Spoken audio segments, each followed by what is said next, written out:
black people, Oh, of course. relationships, Love how movement. WFM? We believe. Yes. That would be good. I promise you it would. Do you have internet? Are you calling from Memphis? Who is it? Okay, do you have Someone I need to talk to? Hold on. Somebody said they're trying to find out how to listen to the show. Who we have around? That sickness gotta go in Jesus Christ's name. Amen. Now, remember now, this is Pastor Hope saying I'll see you next time. Hold Let on. me tell you once again. Hello? Another powerful word. They're trying to figure out how to listen to the show. Believe it's gonna really. Okay, go to tuneinradio.com. May God keep you. I see you next Lakeland, no, AM 1600. You have been watching Seeds for Successful Living broadcast. Right. Grace Christian Fellowship Church. AM 1600. Located at 3035 WMQM. between Airways and Tullahoma. Lakeland, Memphis. Beatrice. With superordinary people doing supernatural things for a supernatural God. Our order of services. You can call in at 901-327-2500. Youth ministry. Okay. Class. TuneInRadio.com. Followed by morning AM 1600. 11 a.m. You are WMQM. invited to come and worship Lakeland, Memphis. And where are you calling from? Raleigh Bartlett. All right. All right. Are you ready? This Okay. is Are we ready to go? WMQM, Lakeland, All right, Memphis. thank you. All right.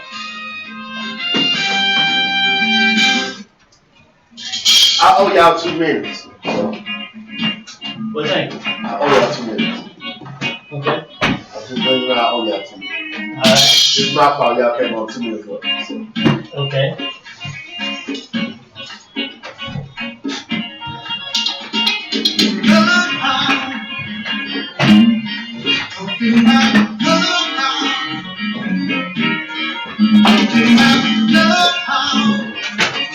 Love House Show. This is it. I got to get in the title of let me call you back after 3.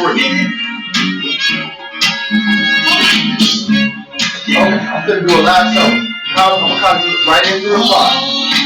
Okay.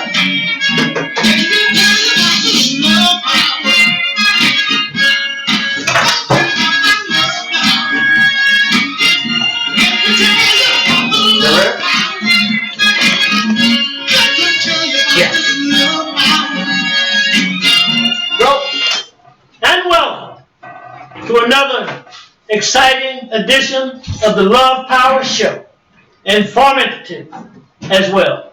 In the studio with me today, Umar, Talib El Amin, Jeffrey Steele, and I'm Wallace Redd, your moderator. And if you want to get on the show and be a part of the program, dial 901-327-2500. And today, we're talking about Dr. Umar Johnson's presentation on the 14th of May, where he covered a range of issues, a variety of topics and subject matter. And I like the idea that so many young people took part in the presentation. Oh, and by the way, Omar, we are postponing our youth leadership conference. It has not been canceled, only postponed, to further shape it up. Is that right, Omar? Yes, sir. A date to be announced, perhaps next Sunday. In fact, while I'm at it, next Sunday, let's talk about, is it hopeless because of non-caring? But today we're going to look at what took place. Dr. Umar Johnson said something about his shea butter people.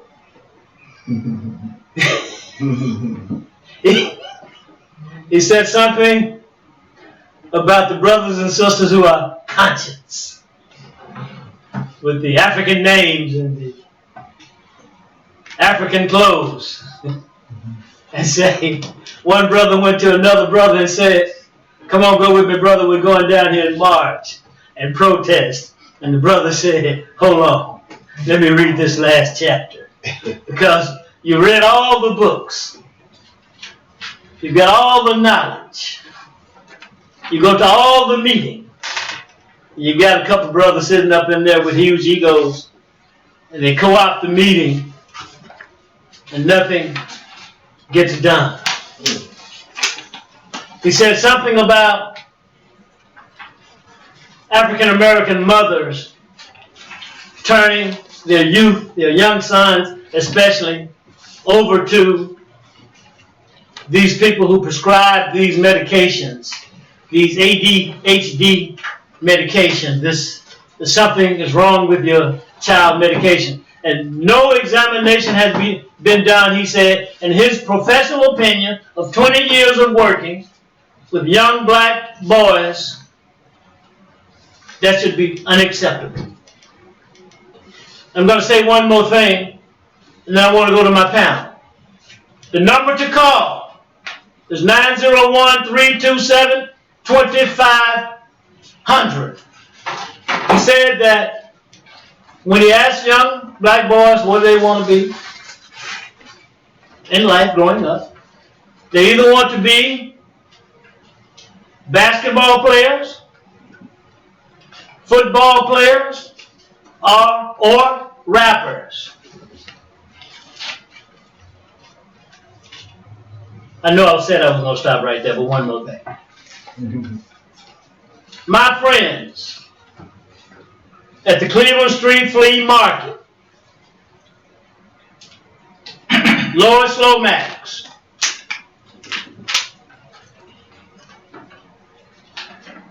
Shirley Patton. Give them a call, stop by, and see them. Omar, I want to go to you first. First, I'd like to say that we thank you for listening in. The views and opinions expressed on this program are not necessarily the views and opinions of this radio station, nor of our advertisers. But I do want to thank you for listening in. I also want to remind you the program is really for the children. So if you have children in your household, 2, 3, 4 years old, teenagers, young adults, please ask them to turn on the radio and turn it up an extra notch. And before we go any further, I'd like for Dr. Toulouse to talk to us about CAS and what's coming up in the next few days. Thank you very much, Brother Omar. On May 28th, from 10 until 1 o'clock, and that's a Saturday morning, the Commission Against Senseless Killings, Inc. membership will be at the corner of Kirby Parkway and Winchester. And we're doing a media blitz along with a membership drive. We would like to see you there. We'd like to have your input. And if you are presently and organizing a group or chairman or president of a group, we would like to, at this time, invite you to come and coalition with us so that we collectively can solve the problem as civilized men and women with a crisis on our hand that seems to not be getting the attention that it should be getting. And we can work together to stop the carnage. Thank you very much. Jeffrey. On Dr. Umar Johnson's presentation, give us a quick overview. Take 3 minutes and give us a quick overview from your perspective.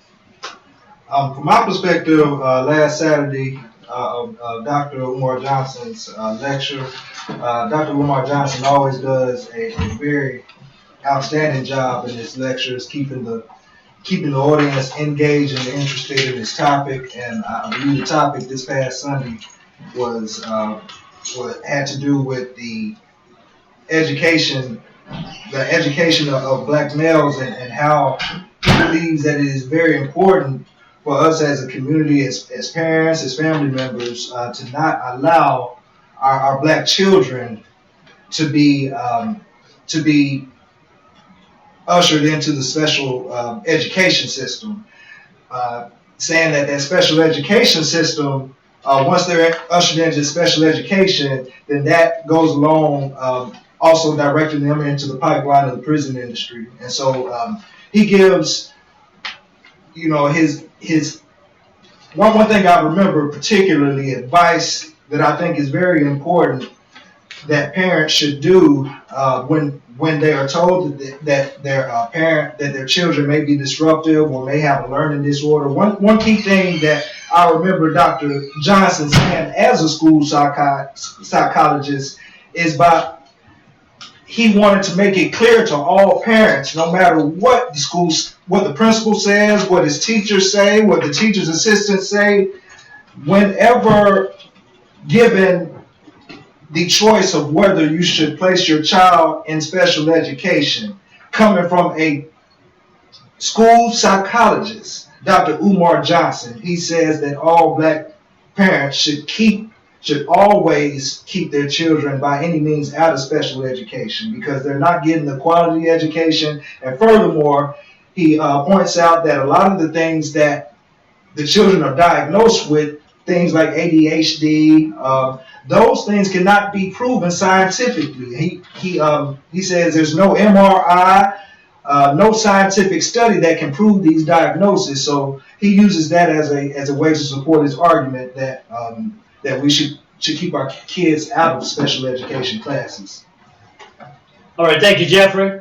And Omar, you said that our African American children, especially boys, are being taught by whom, Omar? The last data I checked, and I check it often, it says that most of the black children in this country are taught by white teachers. Somewhere around 70% of the school teachers that teach our children are white teachers. And it's very, I'm with Dr. Johnson, it's very difficult to teach children you don't like. And it's very difficult for children to learn from people who don't care for them. It's very difficult for that connection to be made. But they have, very much so, they have relegated our teachers to the unemployment line. And white teachers have taken over the school system. Now, if you look at the schools throughout the country, most of the white children, if they have a high population of black people in their city, they go to private schools. They don't go to public schools, just like they do in Memphis. You have private schools all over Shelby County, all over the city of Memphis, and those are primarily white, a token black here or there. But the white children basically do not go to black schools. And we are getting the short end of that stick everywhere you turn it. Mm-hmm. And I like that you said data. You looked at some data. So therefore, anyone can call the station and say we are making up stuff. And you can say you looked at some data. And this is what the data says. In my house, I have several printers. And I probably go through maybe 2,000 or 3,000 printed pages, because I print it off. Mm-hmm. 2,000 or 3,000 printed pages per month of data. And I have volumes and volumes of data from government sources, from different research articles. So I go by data. What does the data say? I don't want to make up anything, because I'm going to formulate my opinion based on the data. Mm-hmm. So when I speak, I can go and find exactly where I got it from, and the research and who did it. Some qualified, capable person that you trust that did it, and I can say, yeah, we can put our money on this one. And you've also said that you take a certain amount of time preparing for this show and getting your data together. At least anywhere from 2 to 4 hours a day to prepare for this 1 hour show, and I don't miss a day. Okay. I'm looking every day, because that's why I want the topic to be put out on day one, so I can know what to research for day 7 when we come together. Okay. So yeah, I'm looking at that because I want to make sure that when we speak, we're speaking with actual fact. Okay. I could go on and on with that, but I won't. And Talud, have you heard anything at this point that you'd like to speak to? Hold on. Yes, I would like to say one thing about Dr. Umar Johnson. He's a realist. And being a realist sometimes, and I consider myself a realist, we're constantly under attack.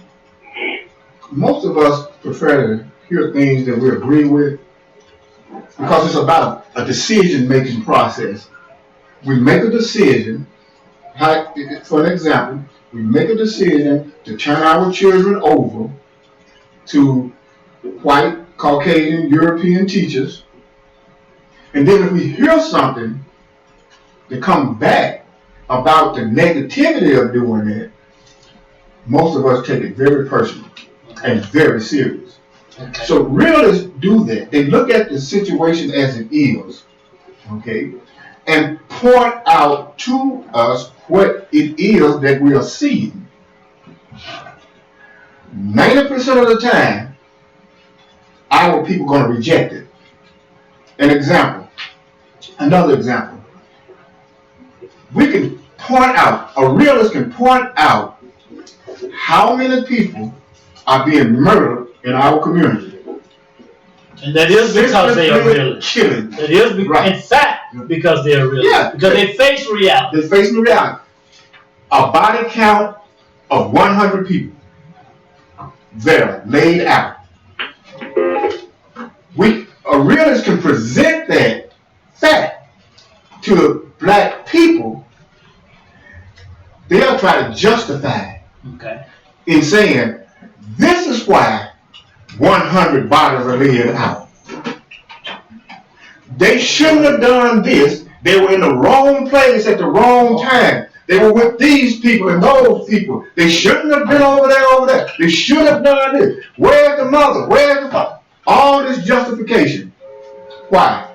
Because they're going to close their eyes on the fact that 100 bodies are laying out dead. Okay. Thank you, Talud. Isaac, do we have a caller? Alan. All right, go ahead, Alan. Go ahead, Alan. Yeah, how you doing, Mr. Redd? Fantastic. Say hi to the panelists. Hello? We're here. Go ahead. We're waiting for you. Hello? They can hear you. Go ahead. Yeah, okay, yeah, y'all, how you doing to the guys, and I was listening to your show about, like, white teachers trying to teach African-American boys. We had that, situation when we was in, high school, junior high school. You know, that guy at Wooddale, you can't, expect a black guy that didn't do nothing all year, and he said, can I go out in the hall? And the teacher said, well, no. And he said, I always wanted to jump on the teacher anyway. He's not going to be educated the last week of school. Bobby OJ on WDIA said something that was profound. If you didn't taught this guy the whole school year, why would you think he's going to do anything the last week of school? A lot of these African-American guys, they got all this self-hatred in their heart. That Brother Talud is right, that a lot of times you have to, I don't want to say that, a lot of teachers sometimes use common sense rather than these college education. The guy said, can I go in the hall? It's the last week of school. And the teacher got beat up. He should have used psychology. What this guy want to go outside? I can't help it. I hadn't helped him the whole year. A lot of times that mixture don't work. And a lot of these young boys are very angry. And he jumped on his teacher and he told his classmates he always wanted to do that. He didn't go to school to learn. He wanted to be a class clown. But a black man can deal with people like that because we know how to deal with class clowns. You follow me?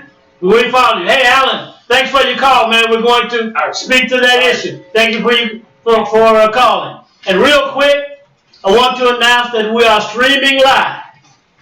Go to AM 1600 WMQM live streaming. And you can pick the program up right here, right now. Is that right, Jeffrey? Absolutely. You can also go to youtube.com and go to the search and search for the Love Power Show with Wallace Redd, and you'll see uploaded the live link for the live stream. Okay. Also, when you visit the Cleveland Street Flea Market, look for my friend Lois Lomax because she has African dresses, soaps and oils, and jewelry, African jewelry, and red, black, and green jewelry as well. Give her a call before you go. 901-626-8502.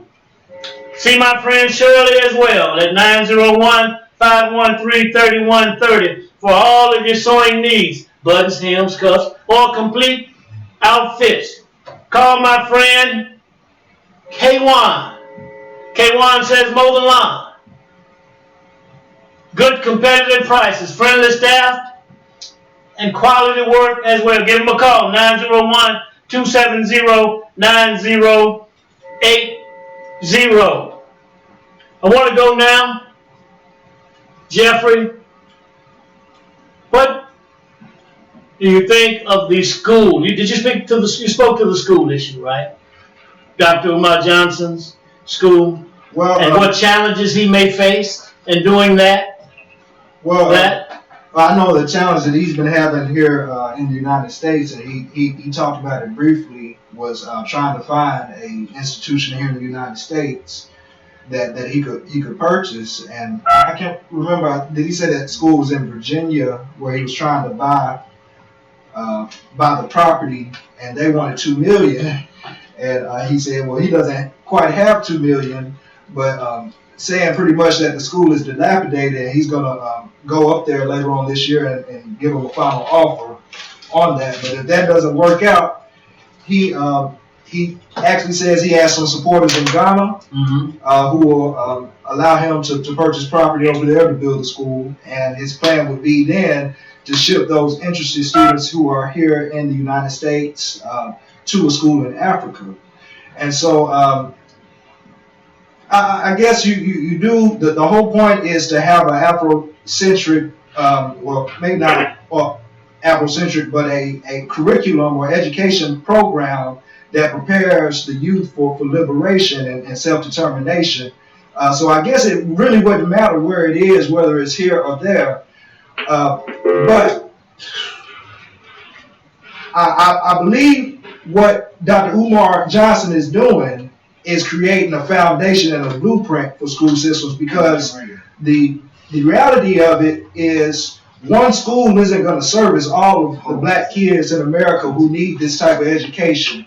One school isn't going to be able to serve all those students. And so we need to look at Dr. Umar Johnson's plan for this school as a blueprint to set up on our own in our own communities ourselves, following his lead. And so we want to definitely thank Dr. Umar Johnson for having the determination to keep this dream alive with this school. Of course, this isn't anything new. This is things that what he refers to, the conscious community, have been preaching all along. We can't allow our enemy to educate our children, because they're not going to educate them. They're not going to educate them for the betterment of themselves, but they're going to educate them to help perpetuate the system of racism, white supremacy. So, okay, Omar, you recall that he spoke to the issue of education, vocational education, as opposed to liberal arts. Recall that, and that many of us have been tricked or fooled into saying that I don't want to be no plumber. Hey man, I don't want to be on no roof. Hey man, I don't want to fix no cars. And all that. You recall? Yes. Can you speak to that? Let's look at that. And since you mentioned roofing, let me also mention my friend at Morrow Construction and Renovation. This brother put a roof on our house at $3,000 cheaper than the next lowest bid, and we didn't even tell him what the lowest bid was. We said, "What's your price?" And with quality construction and quality workmanship, look, I can't say enough about the brother. We always looking for some black contractor that can come in so we can bounce our dollars several more times before it ends up going out of our community. But please call Morrow Construction Renovation. He is licensed, bonded, and insured. You can reach him at 901-607-5347. That's 901-607-5347. Morrow Construction and Renovation. And as we go from there, let's look at that. Because I go to the prison weekly, and I try to get the inmates to look at the idea of opening up some kind of a business, because the jobs for ex-felons are almost next to non-existent. One of the things I encourage them to do is roofing. And if you think about it, this particular job, and I'm taking myself as an example. Here's a roofing job. Most contractors will charge $11,000 to $13,000. The construction materials was $4,000. The job was $8,000. So between him and his construction crew, in one day they put a roof on. So they paid $4,000 for the material, but they had $4,000 left over to design between his company and his employees. I know he took home at least $1,000 for one day's worth of work. I can't go anywhere and make $1,000. Okay. Most doctors don't make $1,000 in a day. Mm-hmm. They may make it in a couple of days. But just think about it. If a Walmart pharmacist, she may make $500 each day. So she got to work 2 days to get that. You did it in one day. Mm-hmm. So there's nothing wrong with those skills. Somebody has to do them. And in the beginning of America's history, we did all of them. There were no skilled white people to speak of. We built everything for white people. Those were our skills. We didn't get paid for it. Those should be our skills today. Okay. And there's a brother who doesn't mind doing roofing. Yes. And many of the things, like you just pointed out, those days that we're talking, that you just mentioned, we just didn't get paid for them. Yes. The difference is today that we have to do two things, as I see it. Go to the vocational skills that pay African American good money and get paid for them. That's where we are today. We've got Kazi on the line, I think. And then, Talu, I want to go to you. Come on, Kazi. Yes, sir. Thank you, Brother Kazi here. I had a tendency, Speak up, Kazi. Yeah. Speak loudly and speak into your phone. Can you hear me clearly? Yeah, that's what I'm talking about.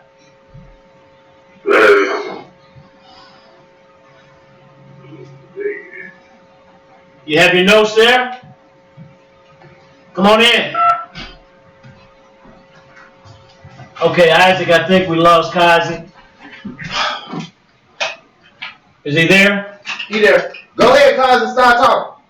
Yes, sir. Yes, sir. There you go. Go ahead.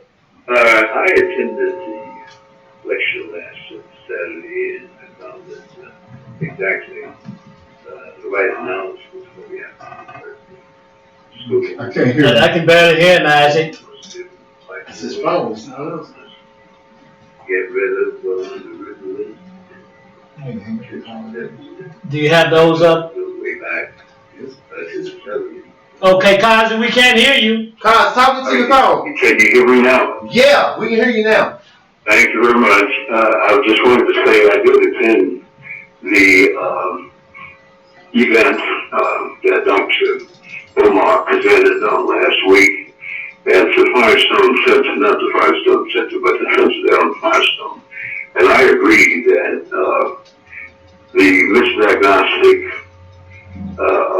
goes on every day with black boys in particular because they are so-called hyperactive, reluctant, misbeaten. In other words, they learn in a different kind of way, and they're used to being active as people talk to them. So it's a different kind of environment. But in any case, he's right. And what I had observed after the presentation, I went out in the hallway there and looked at the displays on in the center there, and I saw Ben Hooks, I saw Jesse Jackson, I saw nothing involving African American school teaching or African Americans here locally as far as what should be an example that you would put out for others. And, we're local, we're here in Memphis. And so it's a matter of where are the black teachers and where is the Black Teachers Association. And we have work to do right here. That's basically what I had taken from Brother Johnson's lectures. We have work to do. And it involves some obvious things. For example, on this, maybe last week's Tri-State Suspended, Dr. Harrington, there's a front page article on his charter school, and every time I see Doc, we always have a this conversation. We talk about what's coming up next and what, and I think I told him the last time I saw him that his greatest work is still before him. As far as what he used to do, he started out as a black school superintendent, and of course he's making some statements now about what he is going to do, and I understand that. And I had said to them, I hope it includes black businesses. Children can learn to count money as they do with a cash register in the Arab stores as it can calculate it. But the bottom line here is that if we bring Dr. Johnson's message here home to Memphis, it would say that we have to speak to the people who were in power, in charge, and elected and appointed here in Memphis, who gave away our charter, who put our community in the condition that it's in. In other words, we're overdue for record, I would say redemption or reconciliation in among the various parties in the city of Memphis. The city of Memphis has got to talk about how we came to be in this particular position with all of our children in the pipeline from Take 30 seconds, Kazi. Well, Take 30 seconds and wrap it up. Thank you for your call. There were laws passed. Give him 30 seconds, Isaac. The tenure of the African Americans. Let him know he has 30 seconds. And we got to call them, Brother. 30 seconds to wrap it up. To speak on this program. And let's talk to Wanda Havens, for example, who used to be head of the Black Parents Association. Dr. Johnson is talking about that. We got to reconnect with people in order, and not ignore them. Let them come on out, not back them in a corner. And let's talk about what laws under your tenure were in office that were passed that you would, but could, at this point, change and acknowledge that it was a huge mistake. We need some reconciliation here in Memphis so that we can go forward. We got an election coming up. Thank you, Kazi. Cannot go Thank you, Kazi. the same Kazi. 2 or 3 parties and not talking to each other. All right, thank you for your call. Brother Kazi, thank you very much. He pointed out 2 important things. Talu. Umar pointed out from the data he looked at, our children, especially boys, are being taught by European teachers. And I'm going to add to that, according to Dr. Jawanzakun Jufu, many of them, most of them, are so-called white, folks who call themselves white. And not just that, not just giving up, signing consent to have our boys take this different kind of medicine. Kazi just pointed out that our politicians gave up our school charter. What about that, Tom?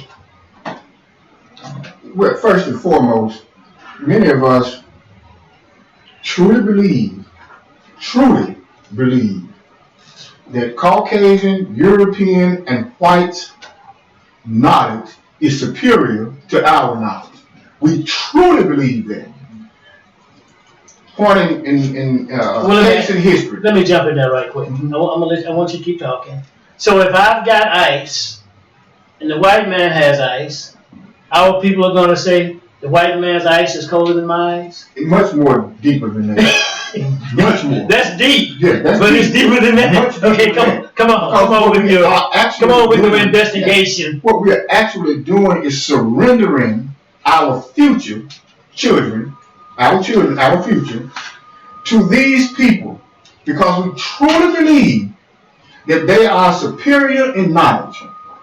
They can teach our children correctly and prepare us for a future. Not our future, but a future. Case in history.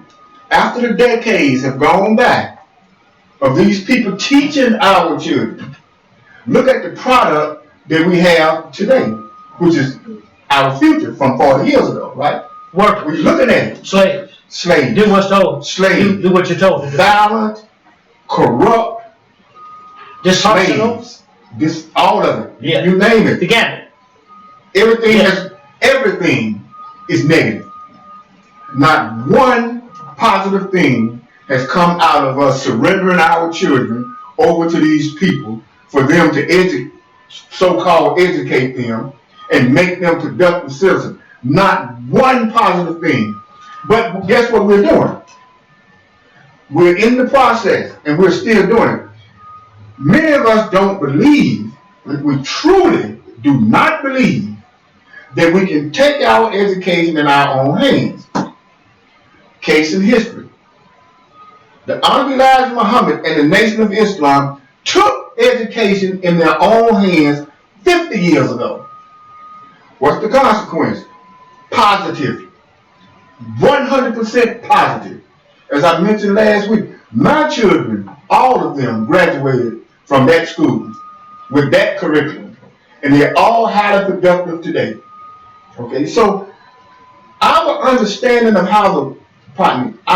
our people understanding of how the world functions, how the world works, isn't real.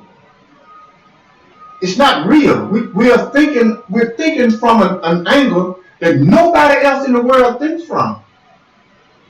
Why? Because we went to the schools where white, Caucasian, European taught us, and we have come out with ideas about life, ideas about the world that are failures, one after the other.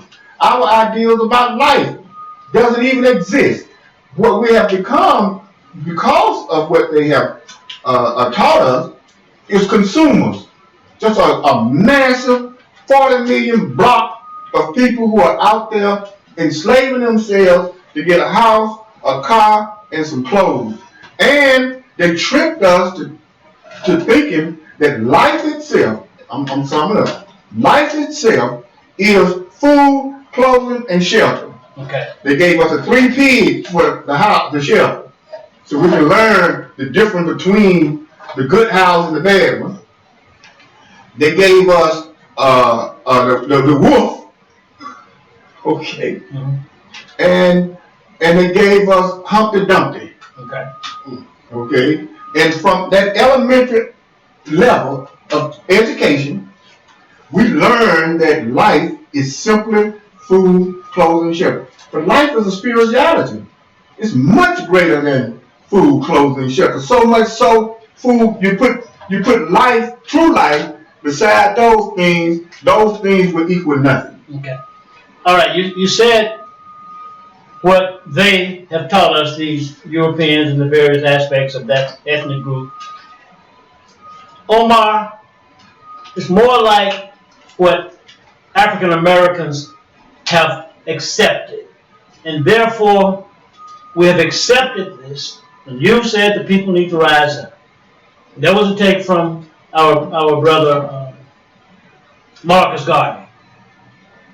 And Dr. Umar Johnson also said something about consciousness and discipline. And in getting away from vocational trades, we've not learned how to do those things that Talib just mentioned, especially how to live, how to compete. It has been pointed out on numerous occasions that this is a game of competition. And since we're accepting of all of this backwardness that Talib has pointed out, has been pointed out by Jeffrey, you and others, that the rules of the game get changed constantly and we fall behind the totem pole. Can you speak to that? So what you said, what part do you want me to speak to? Let's go from, what was that, about 3 points? I mean, I'm sorry for compounding like that, but can we get to it let's take the way he defined consciousness and discipline. That take that he talked about the conscious community when he sprung off of that the Shea Butter people. You know, when you look at the conscious community, and I'm always looking at the conscious community here in Memphis and in the other cities that I visit, I would say that less than 1% of the people in any major black community is conscious. Most of the people in those communities are asleep. And they're easily manipulated by the powers that be. Mm-hmm. And when you talk about listening to a radio show like this one, they don't want to hear that. They don't want to hear none of that black stuff. They want to do what white folks have programmed them to do, and they are very comfortable because they are always trying to please the white master. And as long as they know he's pleased, then they can sleep at night. But when the white master will keep you in a condition of unconsciousness because you can't control conscious people. And he don't want you to wake up. He wants you to stay asleep. So he can rape and rob you every chance he gets, and then when you get a little bit of awakening, a little bit of consciousness, you won't even know what happened to you. And that's how we are today. Our children in the trouble they're in now because our parents have gone to sleep. They've gone to a state of unconsciousness. And then when we wake up, they not just through the suspensions, through the juvenile justice system, through the criminal justice system, they have taken everything from us, and we don't know why our children are in that predicament. Mm-hmm. So we've got to wake up, and that's why I say the blue pill and the red pill. You watch The Matrix. They were offering this gentleman that to take the blue pill or the red pill. The blue pill will put you to sleep, so you won't have to worry about anything. You just die in just a blissful state of nothingness. Mm-hmm. The red pill, you will open your eyes and wake up, and then you know you got to do something. Mm-hmm. Right now, we are strung out on the blue pill and afraid to take the red. And you said the conscious community is less than 1%. It's less than 1%. Of that 1%, only about half of them are willing to do something. Well, that's what he pointed out. I mean, Dr. Colley what he called those people that are always reading books, he called them quotologists. But they're quoting something. If you ain't gonna do a damn quotologists? Well, Dr. Umar Johnson said these meetings are meetings of intellectual masturbation. Exactly. Wait a minute. Let me read this last. Look, brother, all you got to do is change your diet. Exactly. And you won't have to go down there and march and protest. Right. So, what about discipline? He talked about discipline. You know, in the black household, discipline has gone out the window. And when I see children 4 and 5 years old with cell phones, and I'm trying to, I don't have games on my cell phone. I don't play games. The cell phone is a business device. Mm-hmm. It's an emergency tool to get me from point A to point B, whether it's a trip I'm taking or it's a conversation I'm trying to have with somebody. But it's not a toy. If you want your child to have a toy, go to the toy store and get him a toy. Okay. Don't have him to think the cell phone is a toy, an instrument for that kind of thing. But in the household, there's no more discipline. Okay. Children do pretty much what they want to do. Back in my day, when it was time to go to church, everybody went to church. The rats, the cats, the dog, the bug, everybody. You didn't have a choice. Nowadays, they walk by the church. Do you want to go to church? No, they want to play, Grand Theft Auto. Mm-hmm. They don't want to go. So you give a child a choice at that age. What choice can he make? He can't make an intelligent choice. You can make a mature choice. But you give them a choice, and as a result, they learn how to make poor choices. Mm-hmm. When it comes to homework, a lot of these teachers don't give to the students homework because they feel they're not going to bring it back, or the parents are not going to help them. So they don't give much homework. Back in my day, we had homework. Okay. I brought every book home every day because I had homework in every one of them. And when dinner was served, everyone sat at the table at the same time and had dinner. Yes. Family. Yes. So that brings in the topic, Talu, the question of family and a time to discuss important matters. And while you're at it, talk about discipline. And Jeffrey, I want to ask you when Talu finishes, let's take 3 minutes we're coming up against, and then 30 minutes to wrap up, about was that directed at those who call themselves leaders, conscious and disciplined and all that? And let's say something about what we need to do about it. Yeah. Well, I'll tell you what my mother did for us. My mother was I would like to call her a politician. Okay. Because as far back as I could remember, she placed us as little children at her feet and read the newspaper to us. And as we got older, we were able to dialogue with her about things that we read in the newspaper. That happened all of our lives. Mm-hmm. My mother, I asked her once during the days of discord, the days of civil unrest, I said, Mama, are you going to join the march? And she said, boy, what's wrong with you? Of course I'm going and take part in the march. Mm-hmm. Okay? So she primarily spent a great deal of time helping us understand what society is and how society functions. Okay? I don't know of anybody else that actually did that, okay, to their children. You know, I really don't. I've never heard anybody else say anything remotely close to that. Okay. Okay. But the problem is for all of us, as a matter of discipline, we really don't understand what that actually means. Okay, we have a rewards and punishment system, okay, that comes from days of old that really come off the plantation. Beat him to death if he doesn't do what you tell him to do. Okay, they say in scripture, spare the rod or whatever. Yeah, however that thing goes. Mm-hmm. Okay, and very little rewards. Okay, and that comes from the old days. That comes from 100 years back.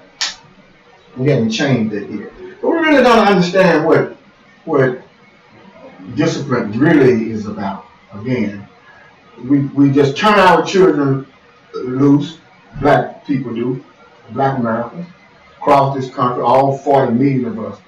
We just let those children go because we're still passing them on to Caucasian, European, and whites as the best examples. Okay? And the best examples are those examples that we see on television and in movies, where the opposing culture is dealing with day-to-day life, and we're looking at them on television because, as I mentioned many times, many months or years ago, that most of us have never gone into a Caucasian, white, European home, and they have never come into our home.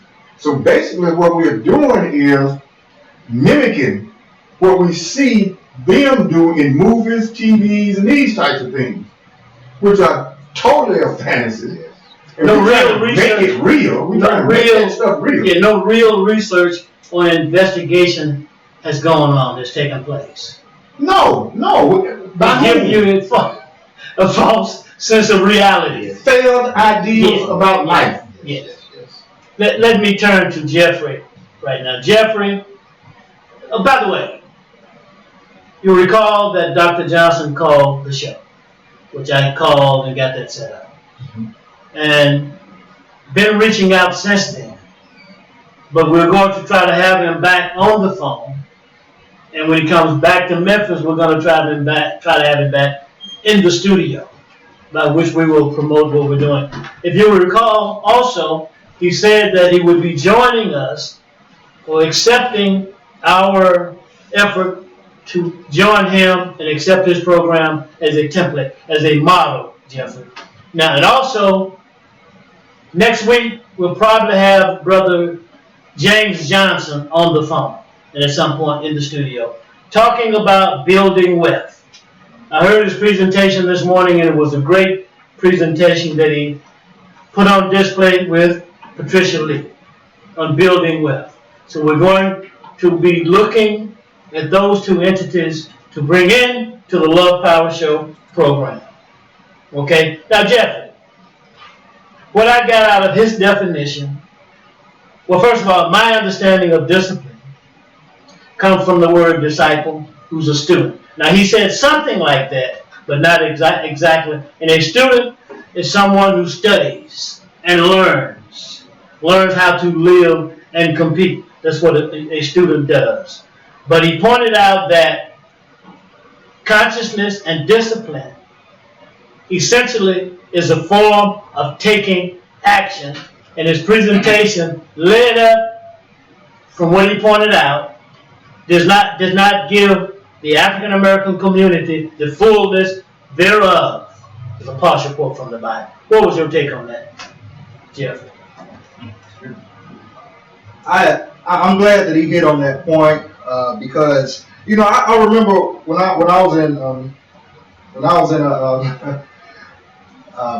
was in school, we did it was a black psychologist, a black psychology class, and we talked about the music on the radio, particularly rap music, because back then I think the whole idea I think it was the early 2000s, that whole conscious rap movement came out, and she had asked the class to come and bring their examples of this type of quote unquote conscious rap music.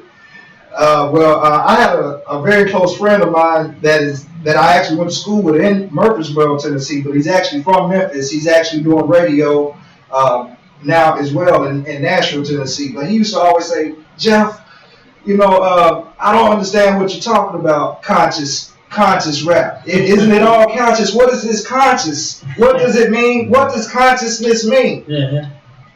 Well, Dr. Umar actually hit on that a little bit on Saturday, last Saturday, and a whole conscious. This is just something that we're the word conscious. You have to be conscious of something. So you can be conscious of anything. But what we're talking about when we refer to consciousness here on the Love Power Show and amongst us in Black Circles, we're talking about the consciousness of the powers that be, but not only the consciousness and the information and the learning, everything that goes into that, but your consciousness really isn't worth anything if you don't do anything. And that's the other side of it when we start talking about discipline, because if I remember correctly, Dr. Umar pretty much defined discipline as doing what needs to be done even when you don't want to do it. So then you got to ask the question, when you have all these so-called conscious people or this so-called conscious community, what is this so-called conscious community doing for their community, to better their community? And I think we need to move past this idea or looking at people who refer to themselves as conscious as all, because all that, it doesn't mean a hill of beans if we're not solving our problems. Right. You said something that time. Right. Something that really stands out and really effective. We're coming. And by the way, June 4th, doors open at 2:30. Memphis Production brings Oswald Kwesi and Manira Kwesi to the Martin Luther King Center at Bill and Danny Thomas. Danny Thomas and Bill. Is that right? Mm-hmm. All right. Thank you for a profound statement, Jeffrey. Oh, and by the way, Isaac, we thank you for being here. We've got a little less than 10 minutes left. Brother Kokayi.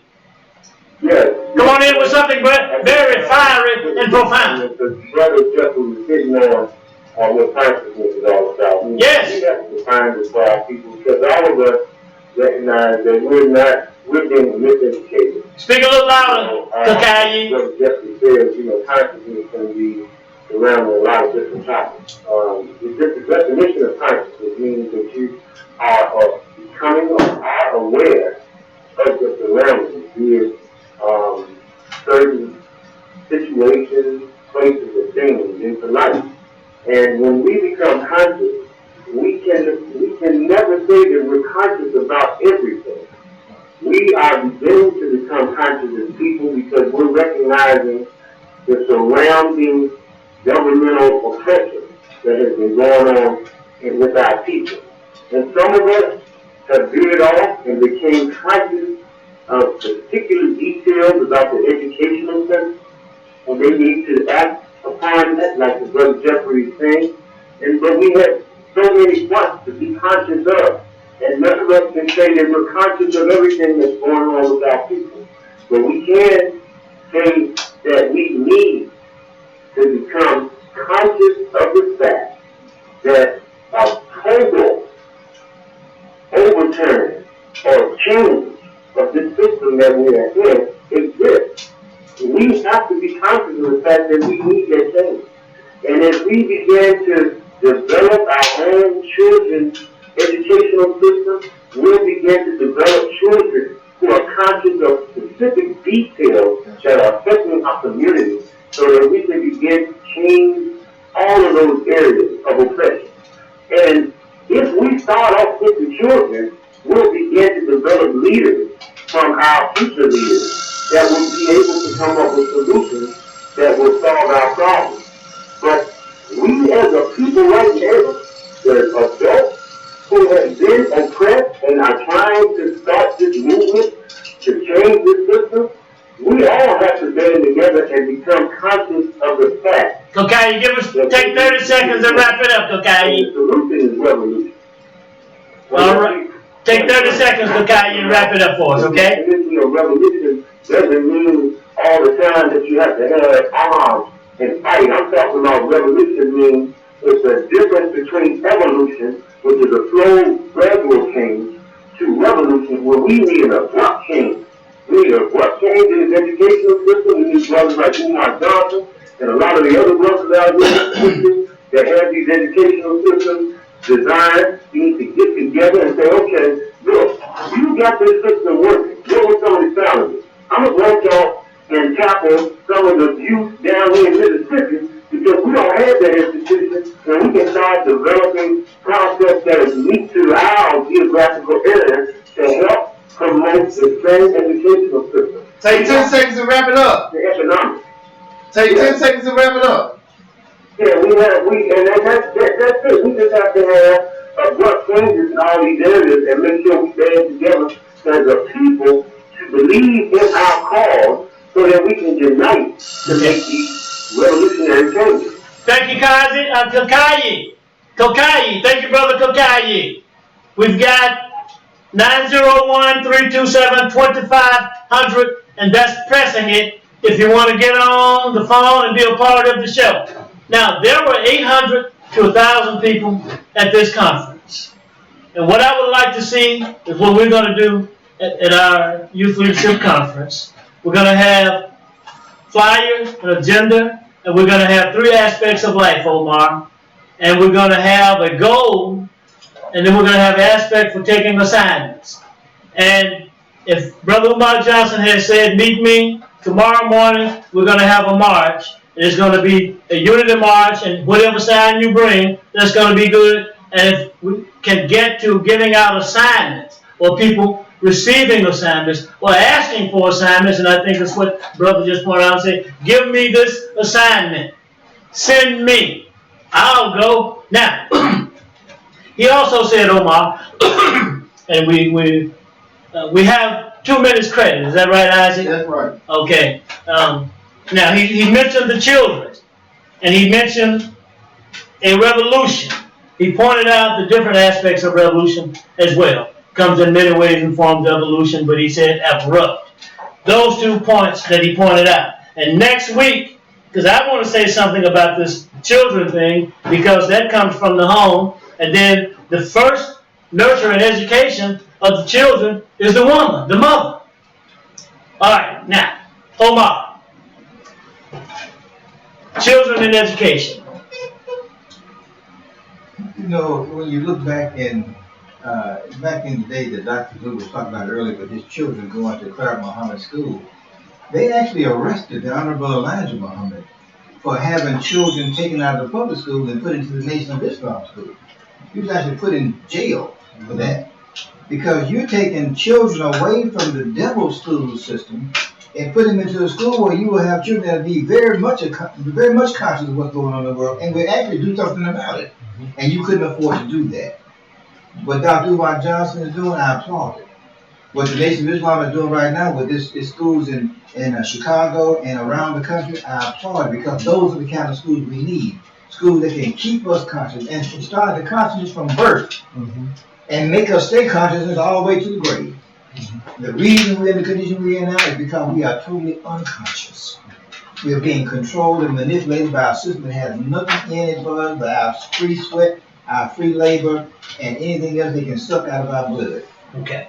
So we got to do what he's talking about. We got to do what Jeffrey's talking about. We got to do what Dr. Luke is talking about. We got to do what the Nation of Islam is doing. Okay. We got to make it happen. I think you spoke to both elements of Kokai's point in saying that relative to the children and revolution as in change. That's our future. Right. We got no future without them. We have 3 minutes left. So let's take a minute apiece and 30 seconds to wrap it up. Brother Talud El Ami. Thank you. Our number one problem is, as a people, all 40 million of us, we're divided in so many spectrums and so many sectors.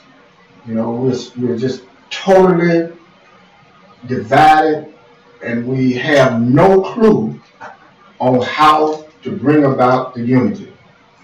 We're touching on all kinds of things. All kinds of people are out doing things and saying things and come over here, come over there. But we're all just spread out and divided as if though someone has taken a knife and cut our people up in thin slices and threw the slices out in the universe off a space shuttle somewhere. You know, so what we have to do is focus on something that's going to unify us. Look, if murder in your neighborhood, your next door neighbor is killed, your child, your brothers and sisters and fathers and all are murdered in the street, and if that doesn't unite us, then God help us.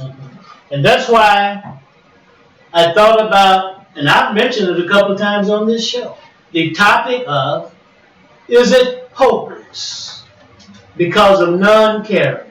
And should I just go on and pick up my bucket and go for myself and go out here and make money and look out for mine and ones closest to me? That's why I brought that up. Jeffrey, we've got 1 minute and 30 seconds left and another 30 seconds for me. That's different time.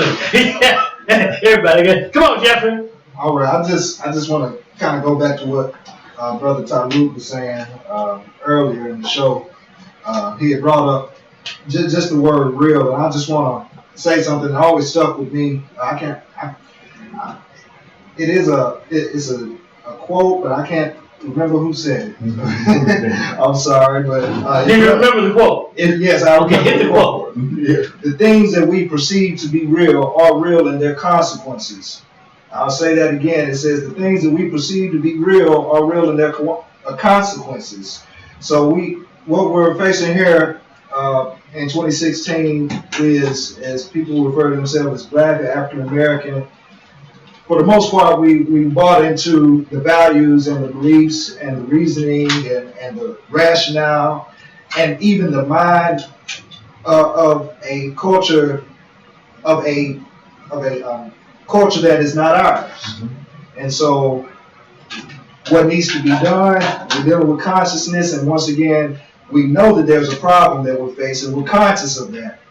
But we have to discipline ourselves to do something about that problem. And just to tie that last little quote in, we have to begin to define our own reality so our children can perceive something different, so their consequences can be better than ours. Mm-hmm. Okay, Khalud mentioned the many slices that we're divided by. But he also mentioned, and each of us have mentioned, including Kakai and Brother Kazi, some elements of unification. And it's just a matter of doing some groundwork. And whatever your specialty is, and I say groundwork, and we're going to wrap it up, because it makes me think about Emil Cabral and culture and identity. When they were at that conference at the United Nations, when the white supremacists heard the word conscious, he pulled his big pistol out. That's a detrimental word to the opposing forces. And we thank you, Isaac, once again Join us next week at the same time, same place, and hopefully same station. We hit so hard here, sometimes I wonder.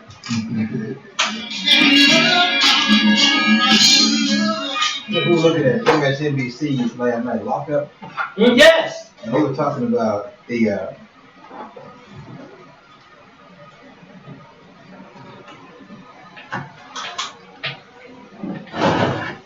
Lockup. they had a